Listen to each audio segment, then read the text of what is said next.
Hi, I'm Michael Lossman of Great Scott Gadgets, and this is Software Defined Radio with HackRF. Lesson 4, Mysteries. Sometimes in this course, I'll explain a concept and then ask you to exercise your understanding of that concept. At other times, I'll give you an exercise of discovery with very little explanation beforehand. And the Lesson 2 homework was one of those times. I hope that you were able to learn a thing or two from the Lesson 2 homework, and I also hope that it was something that could bring more questions to your mind. Today I'd like to go through that homework together and see what we can learn about GNU radio and about digital signal processing. For the Lesson 2 homework, I asked you to create a flow graph that looks like this. It has a signal source, a throttle block, and an FFT sink. Let's run this and make sure it works. And we have a single peak displayed in the FFT plot. Now, the second thing I asked you to do, question 2, was to answer the question, does the flow graph behave differently if you remove the throttle block? Well, one way to do that is to disable the throttle block, but then we have to connect these two directly together to satisfy their input and output. Now, I can't actually demonstrate this running for you very well, and I'll tell you why in just a second, but you may have noticed some different things happen when you tried this. Now, some of you may not have noticed anything, but some of you should have noticed that the display perhaps did not work correctly in the FFT sync. You might have had applications time out. In extreme cases, I've seen people have to reboot a computer, but that's pretty rare. It depends on how many CPU cores you have and how your operating system is configured. Let me show you one way to measure what's going on here.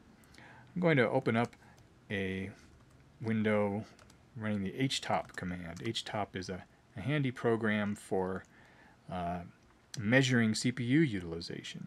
You can see I have 4 cores here, 1, 2, 3, 4, and overall my CPU utilization is fairly low. It's all kind of under 50%, and the average here is well under 50%.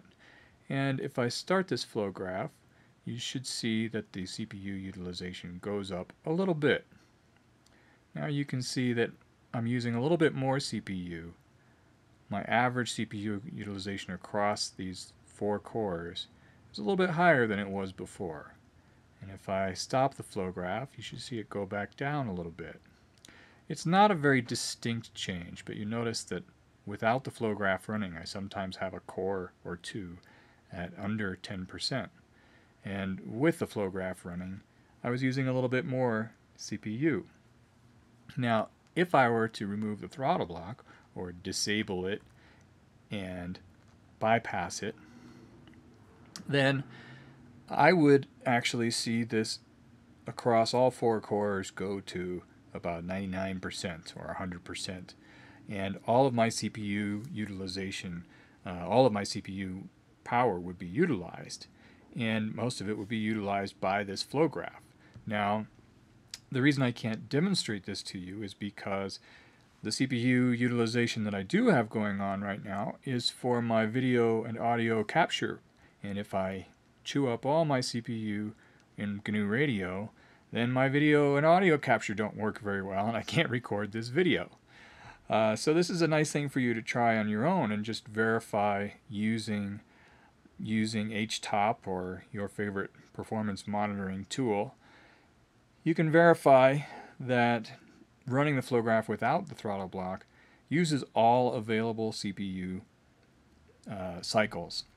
And why is that? Well, one thing you might experiment with is increasing the sample rate, the sample rate variable. If I were to increase this to, say, instead of 32,000, if I were to increase it to 32 million and still throttle it, then I'm using a lot more CPU power. Look at that. I'm using like 50% of my CPU or more.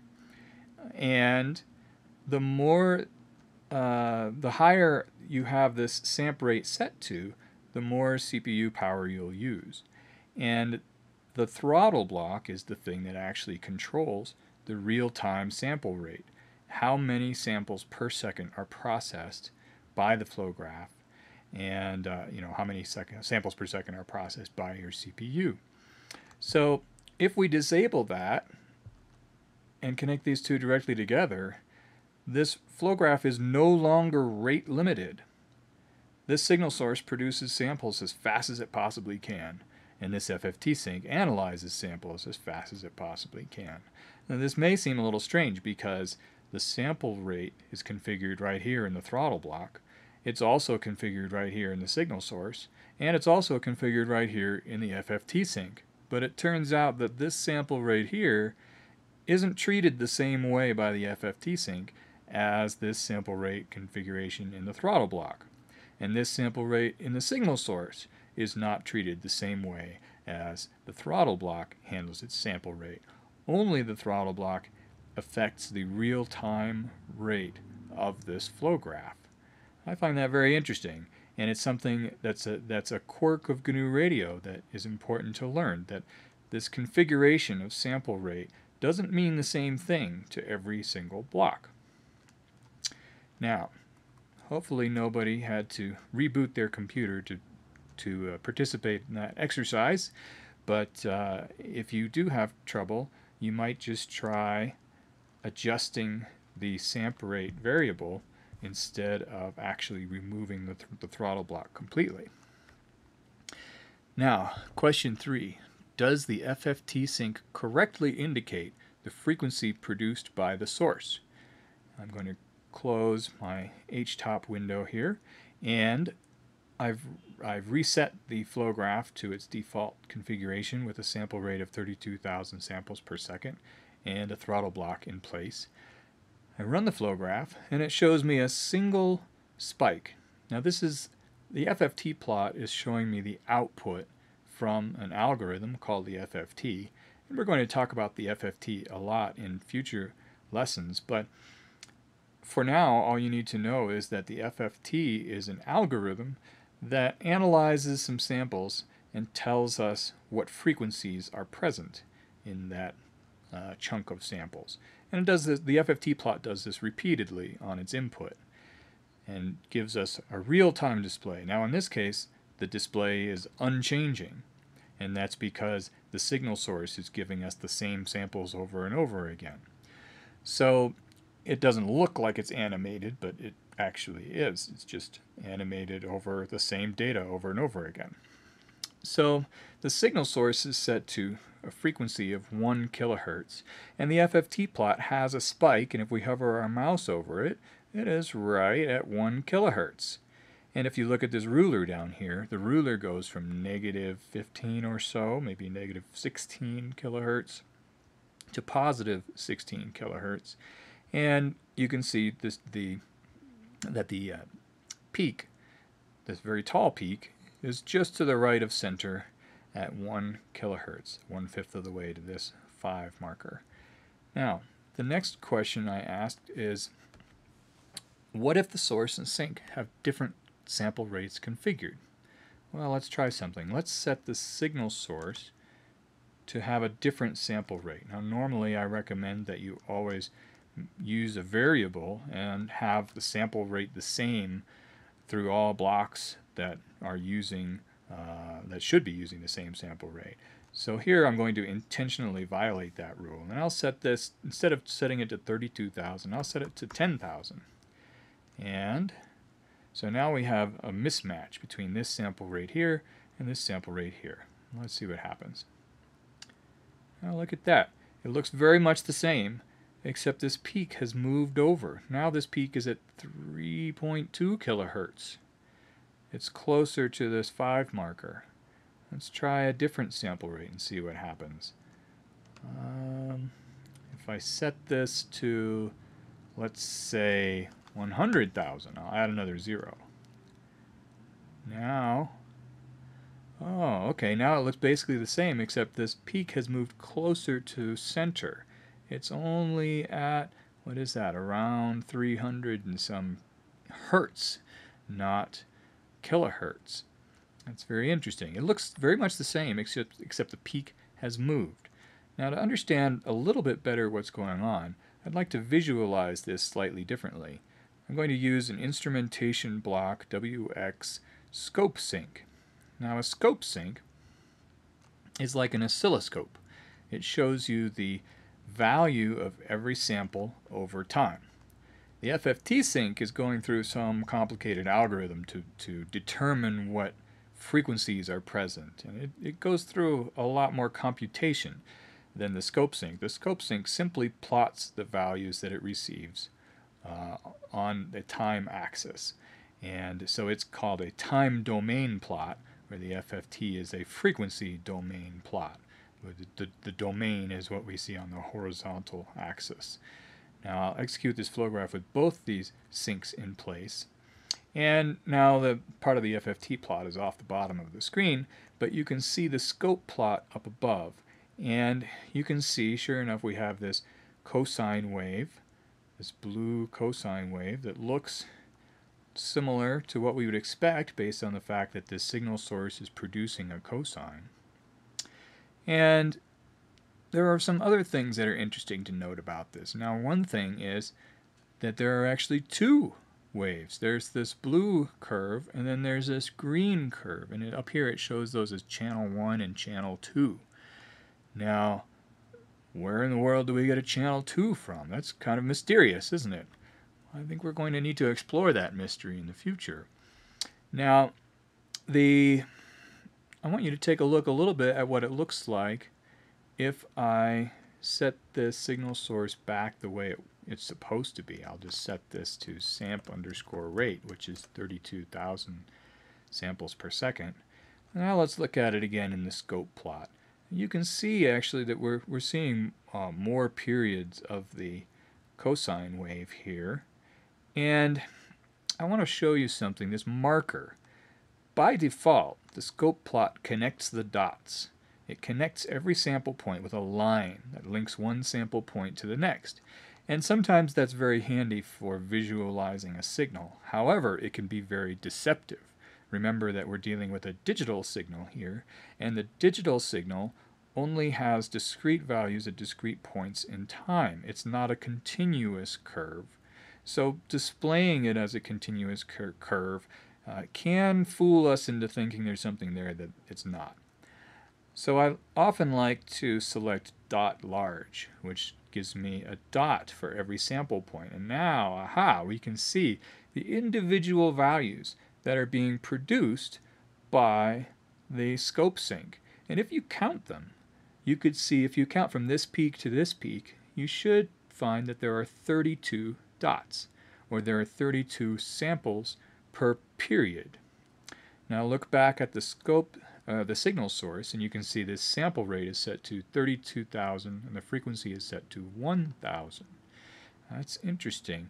Let's try something slightly different. Let's try setting the sample rate to 16,000. I'll set it to 16E3.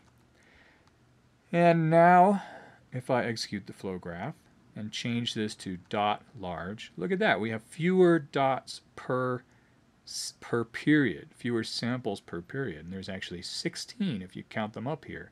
8 from here to here, and another 8 from here to here. There are 16 in a complete period. And notice that this ratio, sample rate to frequency, is 16 to 1. Interesting. What if we were to increase the frequency? Let's increase the frequency here to 2,000. Now the sample rate of our signal source is 16,000 and the frequency is 2,000. So that's a ratio of 16 to 2, or a ratio of 8. And if we look at our dot large, hey, look at that. We have 1, 2, 3, 4, 5, 6, 7, 8 samples per period. So it turns out that this signal source produces a number of samples per period of its cosine equal to this ratio of sample rate to frequency. Now, and we could probably make this plot look exactly the same, and notice that the FFT sync here shows a spike at 4 kilohertz, which really isn't correct based on this number. But remember that it says 4 kilohertz here, and let's just do something kind of wacky over with the signal source. We currently have a ratio of 8 to 1. So I'm going to just look at this for a moment and just invent a number. How about like, I just type some random keys on my keyboard. I'm going to copy and paste that up into here and multiply it by 8. Now remember, you can type any Python expression in some of these fields. So this should work. This should be 738.923 kilohertz with a sample rate that's 5 times that many. Even though these are really oddball numbers, notice that the ratio is 8 to 1 because I just multiplied one number by 8. And if we execute this flow graph, it should look quite familiar. We have 8 samples per period in the scope plot, and the FFT shows a single peak at 4 kilohertz. The FFT looks exactly the same as it did before. Isn't that interesting? And the reason it does is because all that matters here, all that matters to the signal source, is the ratio of sample rate to frequency. And that tells us a little bit about what this sample rate configuration means to the signal source. We know what it means to the throttle block. What it means to the throttle block is that's the real-time rate that this flow graph should run. And the way that it implements that is by taking some input samples and then only handing out taking those same input samples and sending them to its output, but it only doles them out to its output at a rate equal to this real-time rate of 32,000 per second. Now to the signal source, the sample rate configuration means something different. The signal source doesn't care about real-time rates at all. All it cares about is the ratio between sample rate and frequency. And that tells it how many samples per period of a cosine wave it should produce. And it just keeps generating those samples as fast as the next input in the chain will take them. Now, there's one other sample rate configuration here in our flow graph, the FFT sync. There's also one here in the scope plot, but let's ignore that one for now. The sample rate in the FFT sync means something potentially a little bit different. So let us just reset this signal source to the original configuration. By the way, notice I tried to type 1K here. I'm going to show you what happens. I'll set my sample rate to samp_rate. If I type 1K, it doesn't like that. It gets angry at me. Now notice it uses a K as an abbreviation when it tells you what something is configured to, but when you actually type it in, you can type 1000 and then it'll say 1K here, or you can type 1E3 and it'll say 1K here, but if you type 1K, it gets angry. And that may seem a little silly because that is actually how it displays the correct value, but it is an incorrect way to configure it. And it tells you right here, value 1K cannot be evaluated. And the reason it can't be evaluated is because we're typing a Python expression. And 1E3 means something in Python, and 1000 means something in Python, but 1K doesn't normally mean anything to a Python program.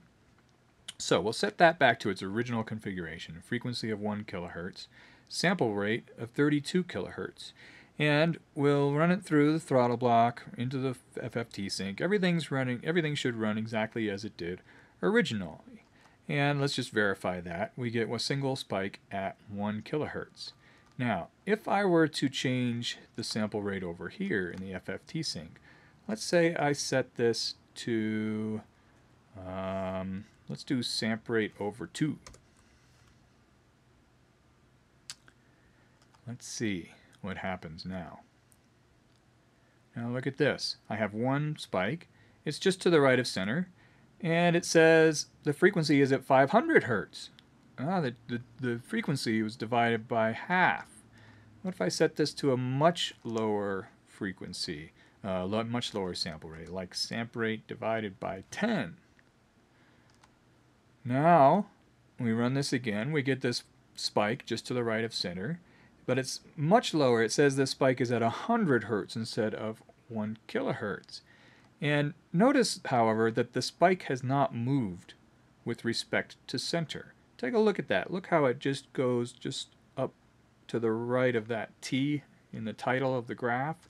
If I set this back to its original state, samp_rate, we see, sure enough, that spike points just to the right of the T. It's the exact same plot. The only thing that changed when we changed the sample rate was this ruler down here, and then the numbers that we get when we hover our mouse over it are based on this ruler. Nothing at all changed except for the ruler. We could set a wildly tiny value here, for example. We could put a sample rate, I'm not even sure if this will work, but let's try a sample rate of 1 and see what happens. How about that?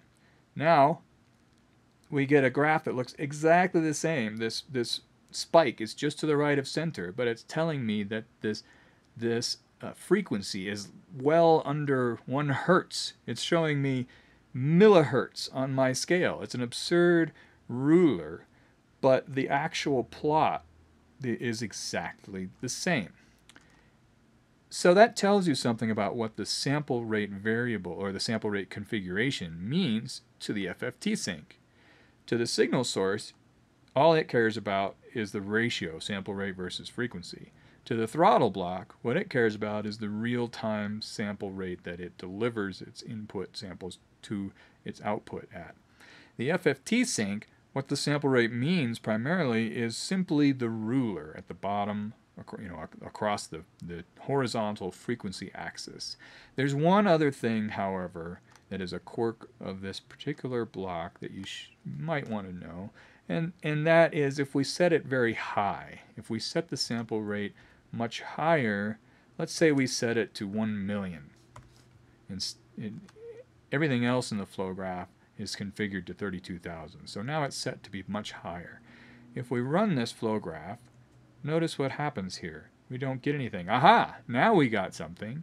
Now it looks exactly like it did at first, or with all the other configurations. We have a ruler that's absurd. It's based on that sample rate configuration. But the spike that we see looks in the exact same place. Nothing changed about the actual output here other than the ruler, and there was a little bit of a delay when this flow graph started up. And the reason there was a bit of a delay is because of the way this FFT sink is implemented with refresh rate. By default, the FFT sink displays 1 frame of information. Think of it as a video display showing you 1 frame of information 15 times per second. That's what the refresh rate is, 15 per second. And if you assume that you're getting 1 million samples per second and you want to display some information 15 times per second, one way you might implement that is by dividing 1 million by 15 and then taking that number and weighting that number of samples before you display 1 frame of information. And that's exactly how the FFT sink works. So there's actually 2 things that this sample rate variable affects when you change it on the FFT sink. One is the ruler, the horizontal ruler, and the other is this refresh rate, because the refresh rate is based on counting samples. So if this sample rate here doesn't agree with this sample rate over here, then the ruler is going to be all wrong with respect to this frequency. If this sample rate here in the FFT sink doesn't agree with this sample rate here in the throttle block, then the refresh rate will be all messed up. So 3 completely different interpretations of what that sample rate configuration means to these 3 different blocks. But long story short, if you set them all the same, things generally work correctly. And that's why we use a sample rate variable, and that's why when you open up a new empty flow graph in GNU Radio Companion, this is the one variable that it gives you for free. Before you build any other block, you'll always have a sample rate block, because it's so commonly used, it's so useful to have multiple blocks in your flow graph all configured to the same sample rate, and confusing things happen when things are not configured to the correct sample rate. So having a variable, having one place to change it in multiple configurations, allows us to do something like this: set this from 32 million to 32,000, change it to 32 million, and now all of them agree with each other and everything should work just fine. And the only thing we see difference is that this says megahertz instead of kilohertz, but otherwise everything should work just correctly. And so, long story short, use a sample rate variable, make sure that everything is configured properly using that variable. Now, we've explored a little bit with the scope sync, and it's interesting to note that sample rate means something to the scope sync too, and basically it's going to be the same type of story as we see in the FFT sync. So, question 3 was, does the FFT sync correctly indicate the frequency produced by the source? Yes, it did. It showed a spike at 1 kilohertz. And if the source and sink have different sample rates configured, it does not correctly indicate the frequency, but it does do the exact same analysis and produce the same looking output, just with a different ruler. So question 4, what happens if you configure the signal source with various frequencies between 0 and 16K, or 16 kilohertz? To do that, I would like to use I bet you know what's coming, I would like to use a GUI widget WX GUI slider. And I'm going to call this slider freak for frequency. Now I'll set it to a default value of 1000 because that was my original value. And I'll give it a minimum and maximum of, let's say, 0 to 16,000. Now it's happy with those parameters. 100 steps should be fine. And then I just want to go into my signal source and tell it, instead of using a frequency of 1000, it'll use a frequency of freak, referring to that variable. So it should still say 1K because that's the default value of this slider. But if I execute this flow graph, and I'll just disable this scope sync again for now, now I have something a little unexpected. Oh, you know what I did wrong? This peak looks like it's right at 0. It's just very, very close to 0. The reason is because I set my frequency to 1K, but my sample rate is set many times that at 32 million. So I forgot to change this back to 32E3 for this part of the demo. Here we go. Now everything's back to its original state, except that I have a slider for frequency. And so now we should see, there it is, that spike just to the right of center at 1K. And if I move this frequency slider, sure enough, the FFT analyzes the signal and is able to tell me exactly the frequency that's being produced by the signal source. I can move it around between 0 and 16 and everything works fine. If I take it all the way down to 0, I see a spike dead center at 0. So that tells us a little bit of something interesting. It tells us what the signal source is doing, or it tells us anyway that the FFT is actually changing its output depending on the changing input. And you can see a couple of interesting things that happen. One is, watch the delay as I move this from left to right. Do you see how it lagged? The FFT lagged behind my slider? Just a little bit. And that's because of buffering in the flow graph. There are samples waiting here to be throttled. There may be some samples waiting here for the next refresh period and so forth. There's a little bit of buffering that goes on at every little step along the way. Every input and output, every connection in the flow graph has a little bit of a buffer. And also you may notice that the flow graph looks a little, the FFT output, when I'm stationary, when I leave the slider in one place, it looks like one very tall spike. But while it's moving, funny things happen. And you see this wideband stuff going on over many kilohertz of bandwidth instead of just this narrow spike. And that's because of little changes that happen when there's an instantaneous change. If I change this by typing on my keyboard, you'll see an abrupt change where there were kind of two peaks all of a sudden. And if I move it with the slider, I'm actually doing that same thing except many, many times in a row. As the slider goes through each step, it makes an abrupt change in the signal. And the FFT has, I don't want to say it has a hard time analyzing it. It just is given data that are not consistent, that are not of a consistent frequency because they're changing.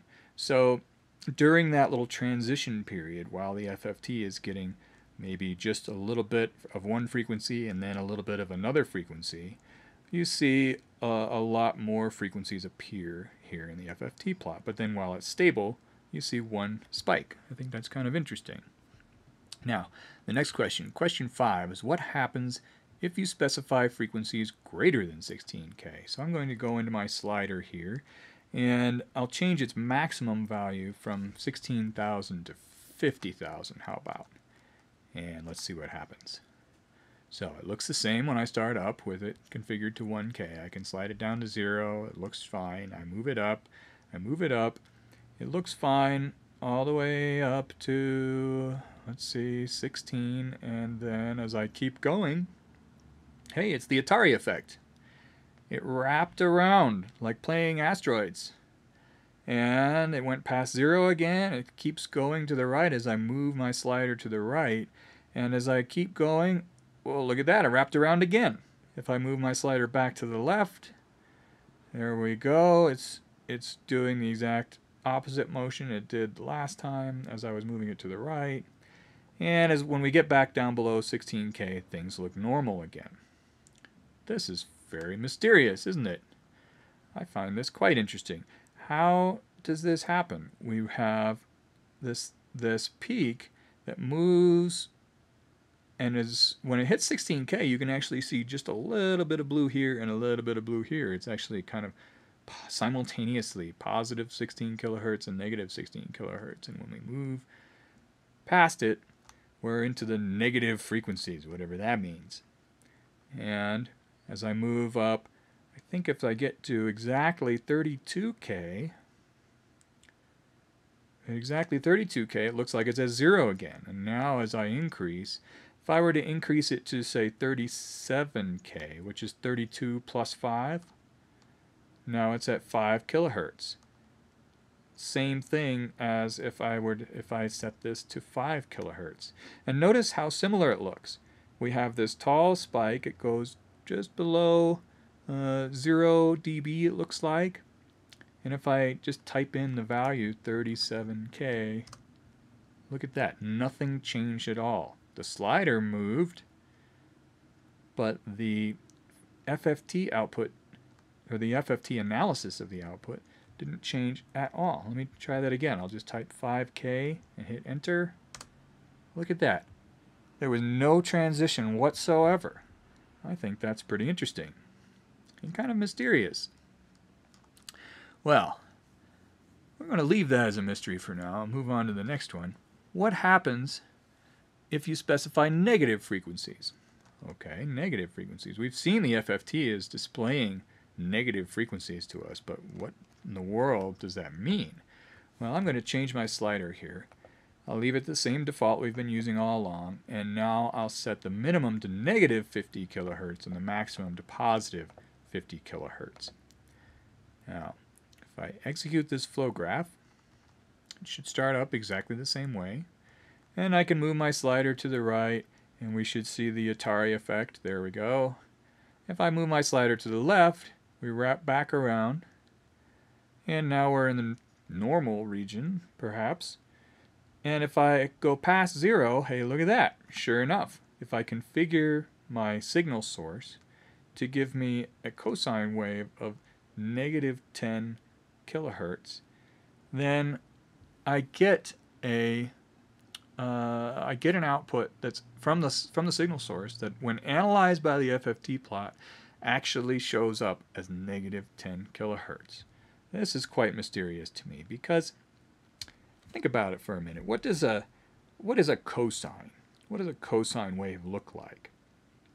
If you plot a cosine wave, it looks like this, and it has a symmetry across the vertical axis. In other words, it's identical forwards and backwards. If you go horizontally, on the horizontal axis, if you go one direction, it's the same as if you went the other direction. It's a mirror image. So cosine of negative x is exactly the same as cosine of x. Or in other words, there's no difference between a cosine of a positive frequency and a cosine of a negative frequency. No difference whatsoever. They're exactly the same.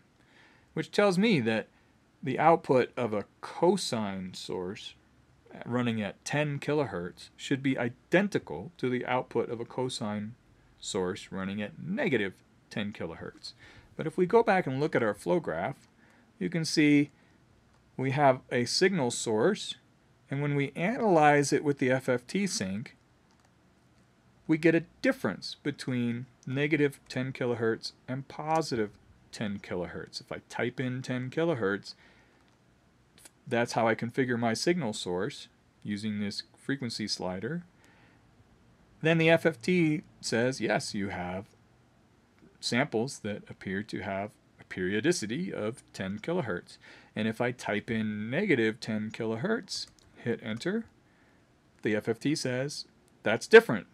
That's negative 10 kilohertz, not 10 kilohertz. I find that to be extremely mysterious.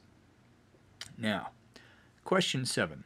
Does the plot indicate the presence of any frequencies other than the one produced by the source?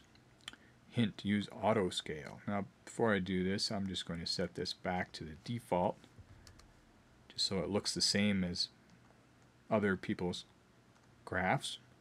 And I'm going to use the auto scale button, or you could use the increase dB per division button. Look at that.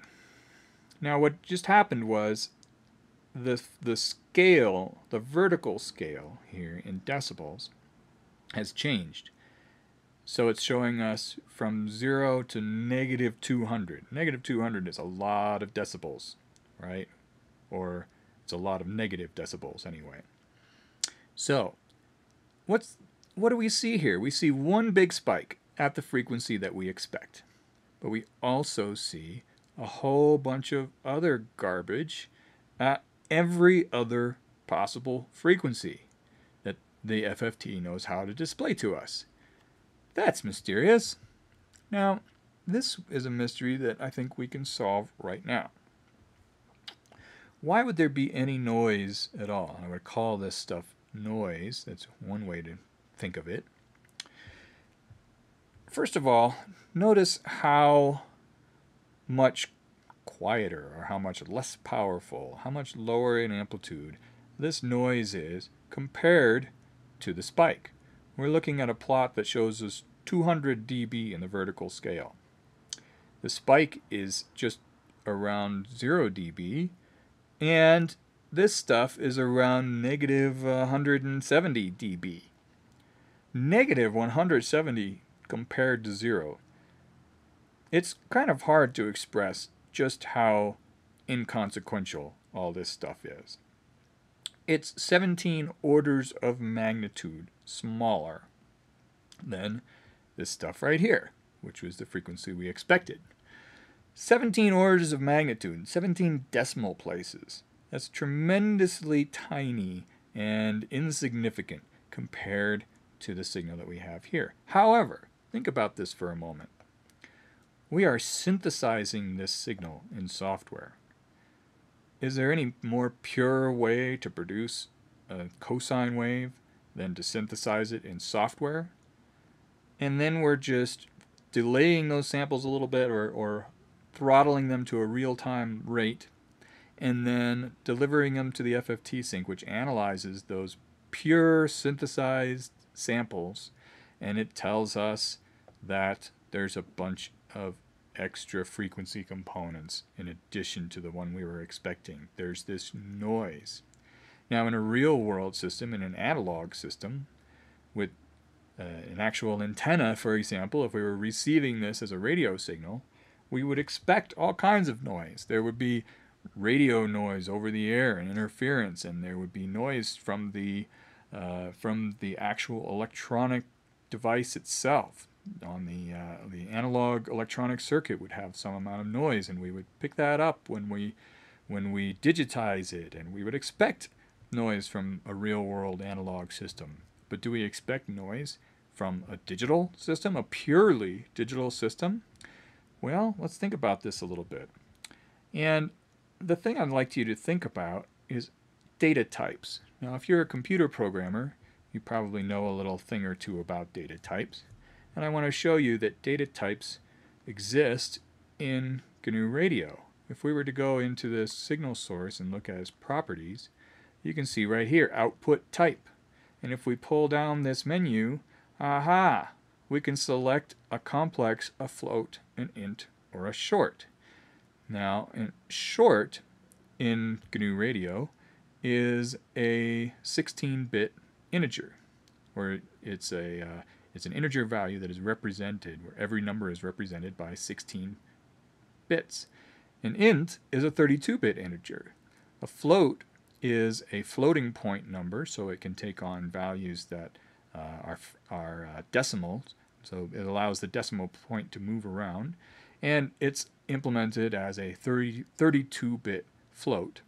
And a complex data type we're going to talk about later. Pretty soon we're going to have the talk about complex numbers. But what you need to know for now is that the complex data type is built on floats. So we're dealing with floats here even when we select complex. So we have an integer data type, another integer data type, a floating point data type, and another floating point data type. And the default is actually complex, which is maybe a little bit unexpected for some people. If we look at this FFT sync, we see this one only knows how to deal with complex or float. If we look at the throttle block, we can see that it knows how to deal with complex, float, int, short, or byte. And a byte is an 8-bit integer. So, if we were to represent every single sample as an 8-bit integer, that means there are only 256 possible values, because a byte has 8 bits. And each bit gets multiplied by the other in terms of how many values the data type can take on. So we get 2 to the 8th power for a byte. That's the maximum number of values that can be represented. It could be any number from 0 to 256, or it might be a signed byte that lets us take on values that are negative. But there are only 256 possible values that every single sample could take on. If we went to a short data type, well, that's a 16-bit integer. So there are 2 to the 16th power possible values. And of course, 2 to the 16th power is about 65,000, much bigger number than the 256 that we would get with an 8-bit data type. So I want you to think about it a little bit. If you were to plot a continuous signal and sample that signal, or try to represent that signal in the digital domain, well, what we do is we divide up the time axis into a number of distinct sample periods. And at each sample period, we measure that analog signal, or we choose how we're going to represent that signal in the digital domain. But we also are restricted on the vertical scale. We're restricted based on the data type that we use. If we have only a small number of bits to represent every individual sample, then we have to kind of create this grid. We have the time axis carved up, but we also have the vertical amplitude axis carved up into this grid. And then at every sample period, we have to represent something. If we're trying to represent a continuous waveform, we have to choose the digital representation that most closely matches that analog waveform. Now, a cosine wave, of course, is a kind of a continuous function, and when we approximate it in the digital domain, we're going to be going through a process like this where we take discrete time values, and at each of those points in time, we have to take a discrete amplitude. And this process of restricting the sample values to particular points in the vertical scale is called quantization. And quantization introduces a little bit of error. Aha! Every time we quantize a signal, we introduce error, and it's called quantization error. So if we look back at our flow graph and we look at this, click the auto scale button and look at all this noise down here, if we were to have represented this as a different data type, then we should see that this noise floor is a lot higher. Like if we used an 8-bit byte to represent every sample, this noise floor would be much higher. If we use a 16-bit integer, then the noise floor would be somewhat lower than that. With a 32-bit float, the noise floor is way down here where we see all of this garbage around negative 170 dB. Can you think of a way that we might make that noise floor even lower? Well, it would be using a data type that has more than 2 to the 32nd power of possible values. So you could use, for example, a 64-bit double precision float. Now, that's not an option for us in GNU Radio Companion, but if you were writing your own digital signal processing software, you could use double precision floats to represent every sample, and you'd get more range in the vertical scale between your maximum value and whatever minimum value is going on here. There's some minimum value. In the case of an 8-bit byte, that minimum value is just the byte that has one bit set, the least significant bit. In the case of a 32-bit float, what exactly is the minimum value of a 32-bit float? How close to 0 can you get? I'm not exactly sure off the top of my head, but it's finite. There's a finite number of values, 2 to the 32nd power, which is about 4 billion. 4 billion possible values that every sample could take on if it's represented as a 32-bit float. So it's not arbitrarily large or small. It's very large or very small, but it's not arbitrarily large or small. Now, think about for a moment if this were a real-world RF analog system, we would have some noise floor to deal with. And it probably would be much, much higher than negative 170 dB in comparison to our signal of interest. So in the digital domain, we still have to deal with noise inherently from the quantization of every value that we're dealing with. But we get some control over that noise. We can choose, is this noise floor going to be up higher if we represented our samples with a smaller number of bits per sample, or is it going to be lower if we use more bits to represent every sample? And so we have this control or this power over the noise floor. That's something that you don't have so easily in the real world with analog RF signals. But within the digital world, we have that control. I think that's very interesting. Now, question 8. Try multiple signal sources added together. Let's try this. So I'm going to take this signal source and I will copy it and paste it. And this one I'm going to set to have a sample rate, or sorry, a frequency. I'll set this to the default of 1000. So I'll leave that constant. Whereas this other one, I'm going to leave as a slider. Maybe I'll even change that a little higher, just so they don't start out at the same frequency. Let's set this one to 5,000. So one's fixed at 5,000, and the other one is variable. If we add these together, and I'm going to do this with a math operator, we take the input of one signal source and add it to the other signal source.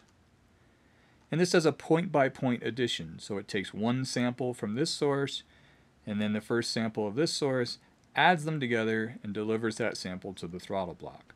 Then it takes the second sample from the first source, the second sample from the second source, adds them together, and delivers that sum to the throttle block, and so forth. Let's try this. Now we see two spikes. Now remember, the FFT is getting every individual sample added together, and it's analyzing it and telling us what the frequencies are that were present. And if I move this around, remember one of those is fixed and the other one is being controlled, and it looks basically the same as it did before, except that there's this one peak in addition to the peak that I'm controlling. I want to show you what that looks like with the scope sync. This is kind of interesting. Look at this craziness. We have a frequency. If I control this, if I move this around, look at how wild that scope plot looks. How crazy that waveform looks. And yet somehow the FFT is able to look at this right here, what you're seeing, especially if you give it individual sample points. These are the data, these blue dots, that the FFT sync is analyzing and telling us, oh yeah, you have a frequency here at 5 kilohertz and you have one at 8 kilohertz. And if you move this around, things may not look very easy for you to analyze by eyeball. I mean, look at that. Could you eyeball that scope plot and tell me that there's 5 kilohertz and 8 kilohertz? But somehow the FFT is able to do that. So hopefully that gives you a little bit of a respect for what the FFT algorithm is doing for us, because it's taking, now this one's a little bit easier to see. Do you see how there's this high frequency component up and down and up and down, and then there's this low frequency component? That's a little easier to see by eyeball, and sure enough the FFT shows us a 1 kilohertz and a 5 kilohertz. But when we have two different high frequency components, it becomes very difficult to kind of determine that by eyeball. And the FFT is able to take this list of samples, or this stream of samples, and turn it into this plot that tells us exactly what signals are present. I think that's really cool. So, one more thing I asked you to try, question 9, was try various waveforms instead of a cosine. Well, if I disable my additional wave here that I'm adding together, let's just look at what this looks like with a single cosine wave. And then we'll look at what it looks like if I try, let's say for example, a square wave. And notice you can select a bunch of different things. If I do a square wave and start the flow graph, now look, the scope plot, see that blue curve? It looks very square. If you look at the dots, it's a bunch of lows, a bunch of highs, a bunch of lows. It just goes back and forth square between two different values, which are 0 and 1. And now look at the FFT. Look at how many different frequencies are present. But notice that only 2 of them are very prominent. Remember, things that are below, say, 20 or 30 dB, below our signal of interest, generally are things that we can ignore. So there aren't very many peaks that are very high in amplitude. There's a lot of stuff that's down here, around -30 to -40 dB. That's very interesting. We'll explore that in a little bit more detail in the future, but I want you to recognize something, that when we have a waveform that has an abrupt change, it goes from 0 to 1, and then 1 to 0. When we have a waveform that has an abrupt change, we tend to get a lot of frequency components, or I would call this a lot of bandwidth, this width in hertz of our signal. Whereas if we have a smoothly varying function that looks sinusoidal, then we have very narrow band signal. If I set this to a cosine wave again, you can see our peak is extremely narrow, and there really isn't any other stuff going on at any appreciable amplitude because we have a smoothly varying function. And that's something I want you to remember. If the time domain plot that we see in the scope plot, if it looks smooth and comfortable, if it looks like you could lie down on it and take a nap, then you have a narrow band signal. But if you have a scope plot that looks really spiky or has sharp edges, then you have a wide band signal, or something with higher frequency components further from zero. Isn't it amazing how much we can learn from this one simple flow graph? And we aren't even done yet.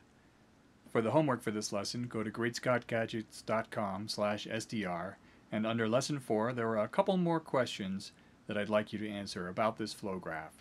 I'd like you to play with data types, and the complex data type in particular, before we have the talk about complex numbers. I hope to see you next time in Lesson 5.